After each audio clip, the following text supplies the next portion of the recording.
अस्सलाम dear students, I am Saeed from Veteran Pre Cadet Academy Lahore. आज की इस वीडियो में कैटेगरी हसन अब्दाल के उर्दू के निसाब को हम डिस्कस करते हैं। कैटेगरी हसन अब्दाल के प्री ओ लेवल टेस्ट में उर्दू का सिलेबस क्या होगा, बच्चों ने उसको किस तरह तैयार करना है और उन्होंने अपना रिटन टेस्ट में मेरिट अपना सिक्योर करना है। उर्दू के सिलेबस की बात करें तो जिस तरह इंग्लिश में ऐसे लिखना ज़रूरी है और वेल कनेक्टेड लिखना ज़रूरी है, वही चीज़ उर्दू में आ जाएगी कि आप एक अच्छा मजमून लिखेंगे जिसे हम कहते हैं तगड़ा मजमून, ठीक है। और उसकी लेंथ 250 to 400 वर्ड होनी चाहिए। 250 से 400 अल्फाज में मुश्तमिल आपका मजमून होना चाहिए। कैटेगरी हसन अब्दाल आपको जो आंसर शीट देगा उसमें प्रॉपर स्पेस एलोकेट हुई होती है, आप उससे ज़्यादा भी नहीं लिख सकते और उससे कम लिखा हुआ तो वैसे अच्छा नहीं लगेगा। तो आपने एक ऐसे बहुत अच्छा तैयार करना है। ऐसे किस टॉपिक्स पे आएगा आपके, वो इल्मी टॉपिक हो सकते हैं, ठीक है, एजुकेशनल टॉपिक हो सकते हैं, आपके माशरती टॉपिक हो सकते हैं, आपके कोई पर्सनैलिटी के मौजू हो सकते हैं, शख्सी मौजू हो सकते हैं। तो कोई भी एक क्रिएटिव ऐसे बच्चे को दे। हसन अब्दाल में एक और चीज़ आपको मैं ऐड कर दूं कि हम रूटीन में जो बाकी कैटेगरी के एंटी टेस्ट की प्रिपरेशन करवाते हैं तो वहाँ पे जो ऐसे के टॉपिक्स होते हैं वो बड़े सिंपल होते हैं। कैटेगरी हसन अब्दाल के जो टॉपिक होंगे वो आपके कुछ आपसे मांगता होता है, ठीक है, वो आपसे कुछ रिप्रोड्यूस करवा रहा होता है। वहाँ पे जो एग्जामिनर होता है वो आपका नॉलेज टेस्ट करना चाहता है कि आप कितने क्रिएटिव हैं। तो यहाँ पे कैटेगरी हसन अब्दाल के प्री लेवल एंटी टेस्ट में आपने इंग्लिश उर्दू का जो ऐसे लिखना है वो आपका क्रिएटिव होना चाहिए। तो इसी तरह आपने इनमें से किसी एक टॉपिक पे कोई भी आपको टॉपिक आ जाएगा, फेवरेट पर्सनैलिटी आ जाएगी अगर हम शख्सी की बात करें, या कोई सोशल इशू आ गया या कोई एजुकेशनल टॉपिक आ गया, तो आपने इस टॉपिक पे एक उर्दू में अच्छा ऐसे लिखना है, ठीक है। अच्छा, उसके बाद अगर हम बात करें तो आपको तफहीम आएगी। कोई भी आपको एक पैसेज गिवन होगा, एक पैराग्राफ आपको दिया जाएगा, उस इबारत में से आपने सवालात के जवाब देने हैं, लेकिन वो जवाब आपने एज इट इज़ कॉपी नहीं करने।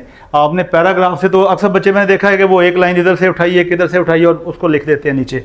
नहीं, आपने अपने अल्फाज में जवाब लिखना होता है। या फिर यहीं पे आपको एक ऑप्शन आएगा कि आप इसके मुहावरात में या फिर आपने मुहावरात का जुमलों में इस्तेमाल करना है, तो यहाँ पे आपको कभी ऑप्शन आ जाता है, ठीक है। इन सम केसेस आपको ऑप्शन आ जाता है, सम केसेस में यहाँ पे ऑप्शन नहीं होता। अच्छा, फिर आ जाता है शेर की तशरीह। शेर जो है वो कोई भी किसी मशहूर शायर का कोई शेर दे दिया जाएगा। नॉर्मली जो आपके सिलेबस की वेटेज है वो ग्रेड 7 की है, कभी कभी ग्रेड 6 में से आ जाता है, फिर ये नेशनल करिकुलम से भी आ जाते हैं और आपको पंजाब टेक्स्ट बुक बोर्ड से भी आ जाता है।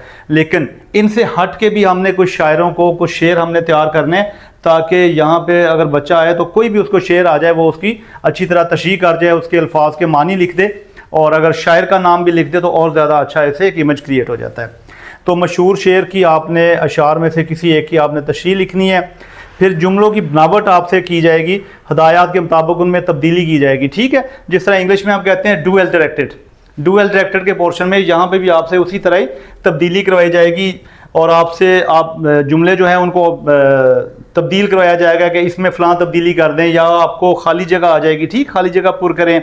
ज़रबुल इम्साल आ जाएंगी, मुहावरात आ जाएंगे। इनमें से कुछ लिखा होगा जिस तरह आसमान से गिरा, ब्लैंक स्पेस आ जाएगी और अटका, ठीक है। अगर हम बात करें यहाँ पे इसको लिख लें,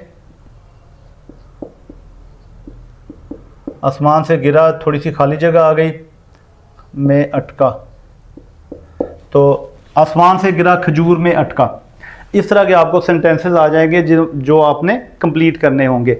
हम आवाज़ अल्फाज आपने बनाने होंगे। ग्रामर के और फीचर्स आ जाते हैं जिसमें हम देखें तो वाहद जमा आ जाते हैं, तज़कीर व तनीस आ जाएगी, सवालिया फ़िक्रे बनाने, मनफी फ़िक्रे बनाने, मतरादफ बनाने, मतसाद बनाने, ये सारी चीज़ें आपके उर्दू के सिलेबस में शामिल होंगी।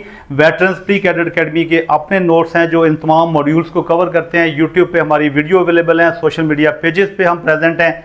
ज्वाइन करें और अपनी तैयारी मुकम्मल करें। अस्सलाम वालेकुम।